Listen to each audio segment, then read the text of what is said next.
What is the market telling me this week? This is the Nick Rutherford Report, and the market is either going to take advantage of you or you are going to take advantage of the market. So hit that like button, subscribe to this channel, leave me a comment, share this with someone who would get a lot out of it because this is the financial news that matters for your net worth. This week in the news, we had this article, "The financial system plumbing starts to show signs of stress again." And this goes along with my favorite theme of Wall Street trying to take advantage of the little guy, because it's going to say things are good, it's going to say things are bad, and it's going to cause most people to make the wrong investment at the wrong time, including financial advisors, because they get swayed by this and most people just don't get it right.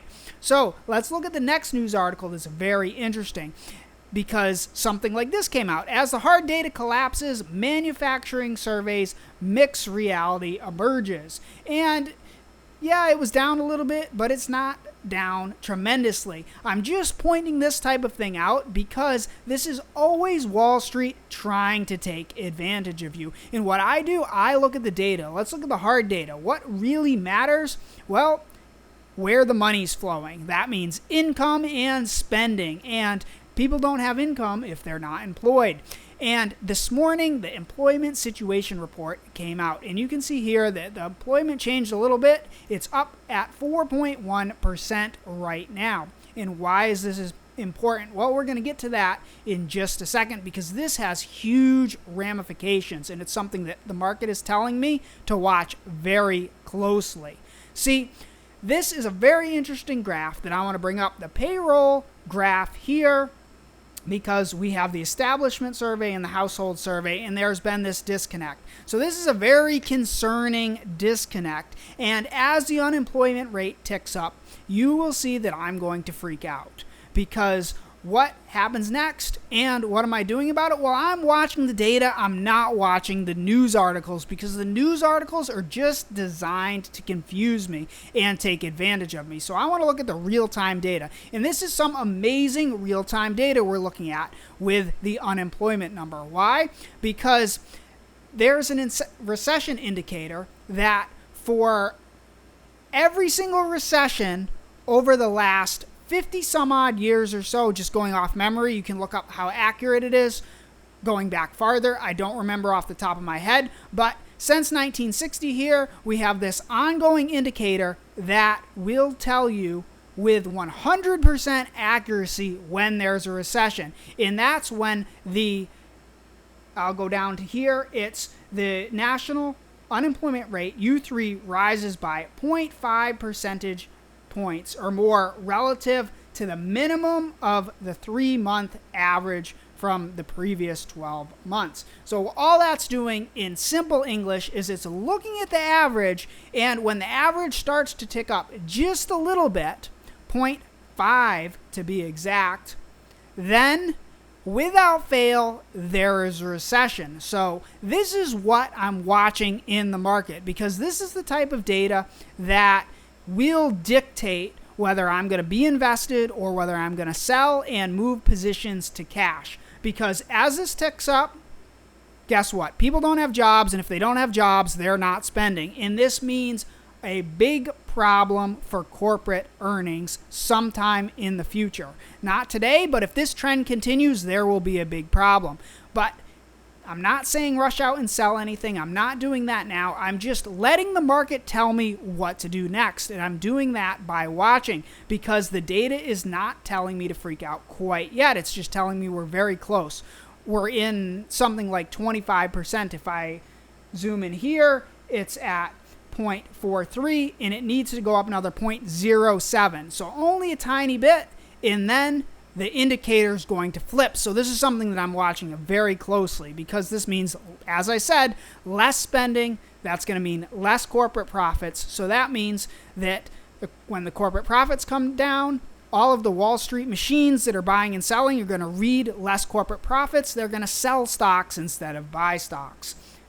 At least that's what I'm assuming, and we're going to let the market tell me what to do. But that's why I'm looking at data like this, the 10-year Treasury constant maturity minus the 2-year Treasury constant maturity. And what is this? This is the yield curve.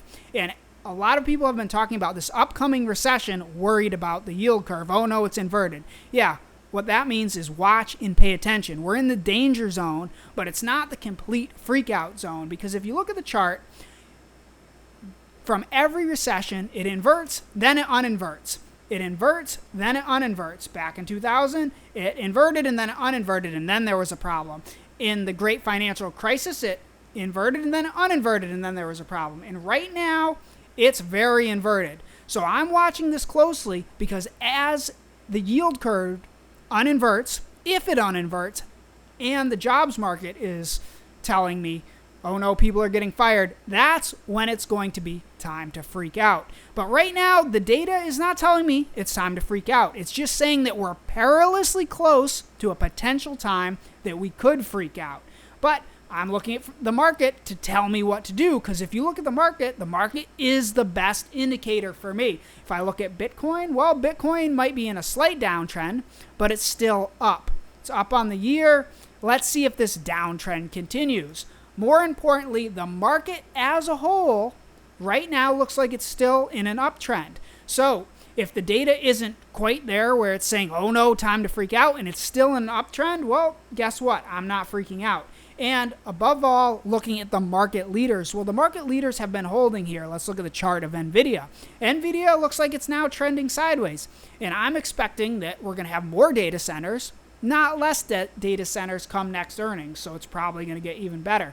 But we'll see, because if unemployment gets worse, well, then it really will be time to freak out. Because what do I see happening here? What is the market really telling me? Well, I see three situations. So as I peer through my crystal ball, trying to figure out what's going to happen, I see three situations here. The unemployment gets worse, and then earnings decline, and we have some sort of correction or market crash. And now, again, I'm just making potential scenarios. I'm gaming what could happen so I'll know what to do. So if unemployment gets worse and the market trends down, I'll be freaking out, and I will sell my investments to protect my capital. Now, another scenario that I see happening is employment gets worse, but the new economy keeps getting better and growing through this. What do I mean? Well, if you've been following this channel at all, you'll see stocks like CVS having terrible earnings. Well, stocks like Micron, NVIDIA, other chips, and sectors like Google and Microsoft that are working on AI, and all the digital economy keeps growing while the old retail economy is crashing. This just tells me that a segment of the economy is doing well and a segment is doing poorly. So a situation that could happen is employment gets worse, but the new economy keeps growing through it, and some investments do terrible while other investments do well. And I'm going to show you a graph of exactly what I mean, of a situation where this happened in the past. Because my job is just to look at the situation and predict what could happen, and that way I'm ready for things that will happen. So another thing that I think could happen is the economy could just continue to muddle along. Maybe it doesn't get too bad. Maybe it just gets a little worse, a little better, and it trends sideways. And some things do really well, and some things don't do so well. And what I want to point out is this next graph, because this is a scenario that I see potentially happening. I'm just looking at things here. I'm not giving anyone any financial advice. I'm just looking at the scenarios, trying to game what could happen next, so I'll be ready and I'll know what to do when the market tells me. So let's look at the market here. You can see back in the 2000 crash, the entire market went down, down, down. And that is because the dot-com stocks just didn't grow into what they thought they could be. But other stocks in the economy, like if you look at oil stocks, we'll take Exxon as an example here, it pretty much trended sideways the whole time. So this is a scenario that I see playing out. Potentially, stocks that do well, investments that do well, companies that continue to grow earnings, maybe they muddle sideways or they continue to go up while other segments of the economy go down. And all this tells me is that I want to be in companies that are growing their earnings. Unless, of course, everything starts to go down and the entire labor market cracks. Because if people don't have jobs, well, they don't have money, and it creates a cascading effect. And this is exactly why I'm watching the market, to let the market tell me what to do next. And right now it's telling me to be extremely cautious. More cautious than I've been at any time in the last few years. And that's just because unemployment is changing at a rate that is very close to the times that it does during a recession. So if things start to turn down, I would not be surprised. But I also wouldn't be surprised if they continue on. And that's why I want you to hit that like button, leave me a comment, and subscribe to this channel so we can see what happens next. I'll be watching the market, so stay tuned, and the market will tell me exactly what to do. How am I using this information to protect and grow my wealth? Go to highreturnlowrisk.com.